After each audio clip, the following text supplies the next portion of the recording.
Los Angeles, you got yourself a champion as the LA Rams take out the Cincinnati Bengals as the final score of 23-20. But before we dive into any of that, thank you everyone who is checking into the channel for my instant reaction. Please be sure to subscribe to the channel and like this video, as this game will put an exciting wrap on the 2021 NFL season, but I will have way more info with this offseasons, trades, free agency. We got draft, training camp, and diving into the 2022 season. So you do not want to miss out on any of that. So please do subscribe. Please do like this video. And we had hell of a game we was watching, so let's dive right into it. So diving right into this game, first off, I want to give my congratulations to the LA Rams. Of course, the Aaron Donalds, the Cooper Kupps, Matthew Stafford, all had a hell of a year. Of course, the whole team as well, but the likes of someone like a Matthew Stafford coming from Detroit, being in this league for 10 plus, going 13 years actually, and all the down lows, things like that. You've been in the playoffs before, but you struggle with Detroit. You come in your first year. This is what the team asked you for because they knew Jared Goff couldn't take them to that pinnacle and win it. This is what they needed you for. You delivered. You got that monkey off your back. You were 0-3 in the playoffs before now. 4 straight wins. Huge moment for him. It also solidifies him on a Hall of Fame career as well. He won't go down as no shade whatsoever, but like the Dan Marinos of the days as well. That ring means everything for that committee, and now that he has one, you can't take it away from him, and I'm so grateful to see him have one as well, because we all know Matthew Stafford, he is a dog, he is a competitor. He even got hurt in this game as well, and that's just how he's been known. He doesn't go out easily, and that's just basically what this game has been all about as well. Even with the Cooper Kupp and Aaron Donald. Cooper Kupp was taken out mostly throughout the whole game until that final drive as where he had 4 catches, actually 3 catches, 1 rush, a critical rush, reverse on a 4th and 1, and picks it up 3 yards. That was huge because the Bengals were controlling this game. You got to give credit to where credit is due, and Cincinnati's defense showed up. At most points of this game, I think Cincinnati's defense was better than what the Rams' defense was as well. And then I'm going to jump into my third player, which was Aaron Donald. Man, I even got kind of emotional seeing him out there as well because you knew he wanted it like so badly. And then these wild reports come out saying that if he wins a ring, he might retire, which is so crazy and like absurd to hear. Like, and initially I thought there's no way in hell he could retire. He's so young. He's the top player in the league. We already know he's the top defensive player in the league. And if he retires at such a young age, I mean, we've seen it happen before, but man, I know he said he wanted a ring, and now he said he really will maul over this decision over the offseason. He's got so much left in the tank, but if this was what will cap his career, I'm thankful for the witnessing what he's given us because, man, he's been such a beast on the field year in, year out. He's withheld and withstands so much, even double teams as well. Even when he was at the best and everyone knows he's the best, he still dominates the game. So if this is the last game of his career, it was one way to go out because he's the one who capped this game in an amazing way. But now let's dive into this game. Let's go quarter by quarter because you could say it depends on the type of person you are and what type of game you are wanting to watch. If you were hoping for an offensive explosion back and forth, hoping Jamar Chase would do the gritty in the end zone time in, time out, and OBJ, Cooper Kupp blowing the top, this wasn't the game for you, unfortunately. We did get some explosive plays, but both these defenses showed up. And like I said, Cincinnati's defense, credit to them. Like, they did what they did against Kansas City as well, where, like, I was kind of like flabbergasted and lost. Like, even in the Chiefs game, like from the 3rd and 4th quarters, like they don't do nothing special, but they stop you. And it's so crazy to see. And it's what they was doing to the Rams as well. It's like, what are they doing? Rams could not rush the ball on them whatsoever. I think they had 17 carries for 34 yards. That is crazy with the running back like Cam Akers, Sony Michel, and Darrell Henderson coming off of IR as well. You would think they could take over the game, and they just didn't. And Joe Burrow, he managed the hell out of the game. He actually looked very good as well. Nothing too crazy. Like, there was nothing to win a game, unfortunately. And Joe Mixon, he had some holes too, which I would have said Cincinnati should have stuck with more throughout the game in the 4th quarter. But Joe Burrow had to make plays as well, and it just didn't happen. The key turning point was who was going to have the better defense at the end of the game. And I think one thing that changed for the Rams huge was early in the 2nd quarter when OBJ got hurt, because OBJ he was doing his thing, and this game could have been way different. Like, he was making big plays, and then when he hurt his knee, it was a very scary situation. Hopefully it's nothing torn as well. Hopefully he can take time to recover a month in, month out, because he has changed himself and re-solidified himself as the number one receiver with the Rams, and he's in for a big payday. And if it happens to be a torn ACL, that would just be a significant blow, because people are going to like second guess him again, unfortunately. And that's just the nature of this game. Like, injuries derail you so much, and he's the last one that doesn't deserve that, but because of how good he has been. But I was so happy to see how emotional he was as well, because he wanted that ring. He wanted to be a bigger part in this team's victory, but to see him get a ring was so cool as well. But diving into the second half, Cincinnati started off blazing. It's what we are known to see as well. They've done it throughout this whole postseason. And right off the get-go, first play, it could be one of the most controversial plays, too, if Cincinnati wins this game. And it was T. Higgins, 75 yards to the house over Jalen Ramsey. But let's be real. Let's be fair. Cincinnati fans, you even know it as well. That was a face mask. Like, he just...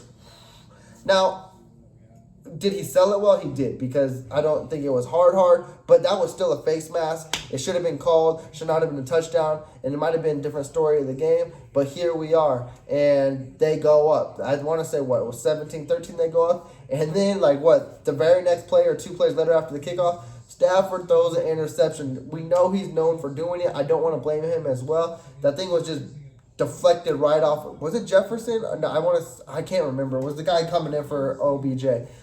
Deflected right off him into, I don't know how to say it. There's a lot of weird names on these teams. Adobe or whatever, like the PowerPoint or the PDF. There we go.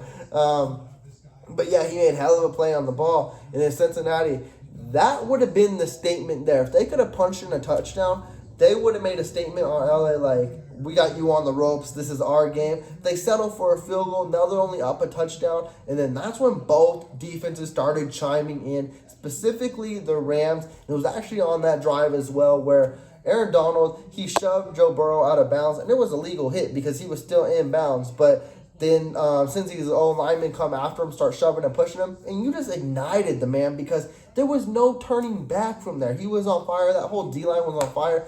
Since that point, they had 6 or 7 sacks, and they were all over Burrow. Burrow was getting beaten up. They were shown why Cincinnati needs O-line if they want to come back to this point again, and it was just hard to see. But as well, Cincinnati's defense wasn't backing down whatsoever. They were stopping the run. They were playing good coverage, and they were all over Matthew Stafford as well. It's like it was the one who offense was going to make a play. And that last drive, Kupp made the plays.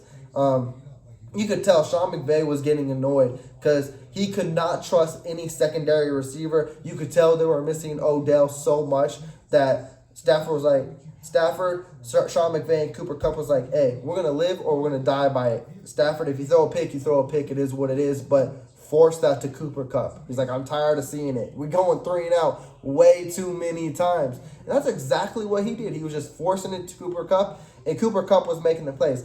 Offensive Player of the Year for a reason. Got 1 MVP vote. He's your Super Bowl MVP. He came in clutch when it mattered most. But everyone thought maybe they scored that touchdown way too quickly. Joe Burrow still had 1:30 left, 2 timeouts. And, hey, this could be his Tom Brady moment. The Skip Baylesses of the world are saying he's the next Tom Brady. This was his time to shine. He could be the youngest quarterback ever to win a Super Bowl. Aaron Donald, he had different plans. He came in, stopped a huge 3rd-and-1 run, just wrapped him with one arm, said, you coming back with me. And then the sack that was heard around the world, clinching the play. Burrow did throw it out. They called it incompletion. That's a sack. I don't care what it is. We wrapping it up. Aaron Donald, he gets his solidifying moment. Von Miller comes in clutch as well with 2 sacks. This defensive line came crucial at the end of the 3rd quarter and in the 4th quarter, making sure Joe Burrow would not get a chance to even find the lights of a Jamar Chase or a T. Higgins. Because if you give Joe Burrow time, he was going to find them. But they made sure to crash that pocket. And it's a cool thing to see. Yeah, during the weekend as well, I'm a huge Chiefs fan. And you can see around social media, specifically me, since most of my social media is a Kansas City following. yeah, there are a lot of bitter fans out there. Of course they're going to be, because we're used to seeing the Chiefs in the Super Bowl. But me, it was cool to finally watch a game that I was relaxing. I got to enjoy just being a fan.